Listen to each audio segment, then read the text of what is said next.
ಅಂಗನವಾಡಿ ಬಿಸಿ ಊಟ ಏನು ನಾವು ಸ್ಕೀಮ್ ಕಲಿತೀವಲ್ಲ, ಇನ್ನೂವರೆಗೆ ಕೇಂದ್ರ ಸರ್ಕಾರ ನಮಗೆ ಒಂದು ಪೈಸೆ ಕೂಡ ಹೆಚ್ಚು ಮಾಡಿಲ್ಲ. ಯಾಕೆ ಮಾಡಿಲ್ಲ ಅನ್ನೋದು ಅವರಿಗೆ ಗೊತ್ತದ. ಯಾಕಂದರೆ ನಾವು ಬೇಕಾದಷ್ಟು 2016ರಿಂದ ಹೋರಾಟ ಮಾಡ್ಲಿಕ್ಕತ್ತೀವಿ ದೆಹಲಿಗೆ ಹೋಗಿ. ಆದರೂ ಕೂಡ ಏನದ ಕೇಂದ್ರ ಸರ್ಕಾರ ನಮ್ಮ ಗಮನ ಹರಿಸಿಲ್ಲ, ಒಂದೇದು. ಆಮೇಲೆ ಈಗ ನಾವು ಅಂಗನವಾಡಿ ICDS ಸ್ಕೀಮ ಪ್ರಾರಂಭ ಆಗಿ 50 ವರ್ಷ ಅದು.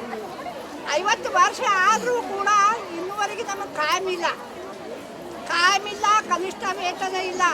ಈಗಿನ ಕಾಲಮಾನ್ಯಾಗ 200 ರೂಪಾಯಿ ಒಂದು ಪಾಕಿಟ್ ಜಮೀನಿಯಾಗಿದೆ. ಆ ಟೈಮ್ನಾಗ ಬರೀ 12,000 ಬಿಸಿ ಉಳಿದವ್ರಿಗೆ 4,000 ಕೊಡ್ತಾರೆ.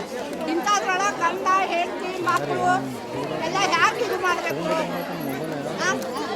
ಅದ್ರ ಸಂಬಂಧ ಇವತ್ತಿನ ದಿವಸ ಕನಿಷ್ಠ ವೇತನ ಕಾಯಮಾತಿ, ಆಮೇಲೆ ಇನ್ನೊಂದು LKG UKG.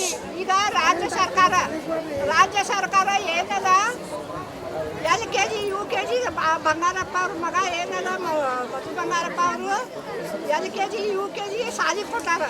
ನಮ್ಮ ಅಂಗನವಾಡಿಯಾಗ ಮಕ್ಕಳು ಕಡಿಮೆ ಆಗ್ಯಾವು. ನಮ್ಮ ಅಂಗನವಾಡಿಯಾಗ ಮಕ್ಕಳು ಕಡಿಮೆ ಅದಕ್ಕೆ ಏನು ಕಾರಣ ಅಂದ್ರೆ ಈ ಸರ್ಕಾರ ಕೂತು ಬೆಂಕಿ ಹಚ್ಚಿದಿರ್ತದೆ. ಇಷ್ಟೇ ಜಗಳ ಹಚ್ಚೋದು. ಒಟ್ಟು ಇದು ICDS ಏನದ ಮಕ್ಕಳ ಸಂಬಂಧ, ಗರ್ಭಿಣಿ ಮಾಡೋ ಸಂಬಂಧ ಏನಿದು ನಮ್ಮ ಪ್ರಧಾನಮಂತ್ರಿ ಇಂದಿರಾ ಗಾಂಧಿ ಅವ್ರು ಇದ್ದಾಗ ಏನು ಸ್ಕೀಮ್ ತೆಗೆದಿದ್ರಲ್ಲ, ಆ ಸ್ಕೀಮ್ ಒಟ್ಟು ಮುಗಿದು ಹಾಕಬೇಕು. ಒಟ್ಟು ಎಲ್ಲೂ ಅದು ಹೊರ ಬರಬಾರ್ದು. ಹಿಂಗೆ ಮಾಡ್ಲಿಕ್ಕತ್ತಾರ.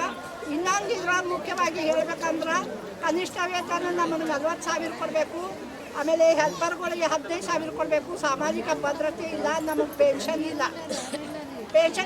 ಯಾವುದೇ ಒಂದು ಏನೇ ಮಾಡಬೇಕಂದ್ರೂ ನಾವು ಹೋರಾಟ ಮಾಡಬೇಕು. ಬರೇ ಹೋರಾಟ.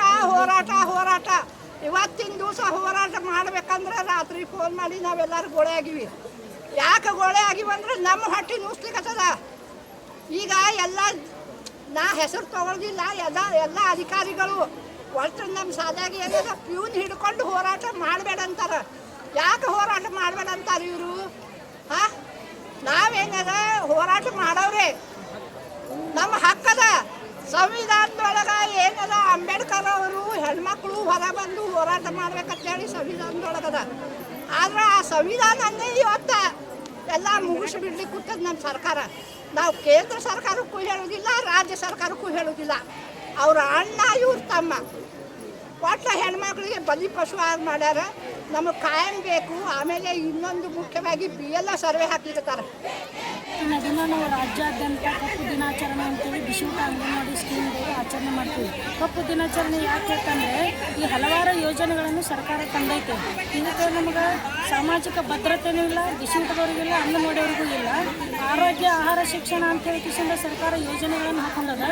ಆರೋಗ್ಯ ಇರಬೇಕಾದ್ರೆ ಮಕ್ಕಳಿಗೆ ಆಹಾರ ಬೇಕೇ ಬೇಕು. ಎರಡೂ ಇದ್ದರೆ ಶಿಕ್ಷಣ ಸರಿಯಾಗಿ ಆಗುತ್ತೆ. ಇಂಥ ಯೋಜನೆಗಳಲ್ಲಿ ಮಾಡುವಂಥ ಬಿಸಿ ಊಟ ತಾಯಂದಿರು ಏನು ಅದಾರಲ್ಲ, ಇವರಿಗೆ ಭದ್ರತೆ ಇಲ್ಲ. ಯಾಕಂತಂದ್ರೆ ಹಾಜರಾತಿ ಆಧಾರದ ಮೇಲೆ ದಿನ ಒಬ್ಬೊಬ್ಬರನ್ನ ಒಂದು ಸಂಖ್ಯೆ ಕಡಿಮೆ ಇದ್ರೂ ತೆಗೆದು ಹಾಕ್ತಾರೆ. ಈಗ 25 ವರ್ಷದಿಂದ ಕೆಲಸ ಮಾಡ್ಕೊತ ಬಂದು 25 ವರ್ಷ 30, 40, 50 ವರ್ಷ ಆದವ್ರಿಗೆ ಯಾರು ಹೊರಗಡೆ ಕೆಲಸ ತಗೋತಾರೆ? ಅದಕ್ಕೆ ಬಿಸಿ ಊಟ ನೌಕರನ್ನ ಯಾರನ್ನೂ ತೆಗಿಬಾರ್ದು, ಹೊರಗಡೆ ಹಾಕಬಾರ್ದು ಅಂತ ನಮ್ಮದು ಒಂದು ಬೇಡಿಕೆ. ಇನ್ನೊಂದು, ಈಗ ಇಡಿಗಂಟು 3 ವರ್ಷ ಆಯಿತು. ನಮ್ಮ ಬಿಜಾಪುರ ಜಿಲ್ಲೆಗೆ ಇಡಿಗಂಟು ಇಲ್ಲ. ಇಡಿಗಂಟು ಯಾಕಂದರೆ 22,000ರಿಂದ ಈಚೆ ಯಾರು ರಿಟೈರ್ಡ್ ಆಗಿದ್ದಾರೋ 15 ವರ್ಷ ಆದವರಿಗೆ 30,000, 15ರ ಮೇಲ್ಪಟ್ಟು 20 ವರ್ಷ ಆದವರಿಗೆ 40,000 ಅಂತ ಜಾರಿ ಮಾಡ್ಯಾರ. ಆ ಜಾರಿ ಮಾಡಿದಂಥ ಇಡಿಗಂಟು ಇನ್ನೂ ಅವ್ರಿಗೆ ಯಾರ ಕೈ ಸೇರಿಲ್ಲ.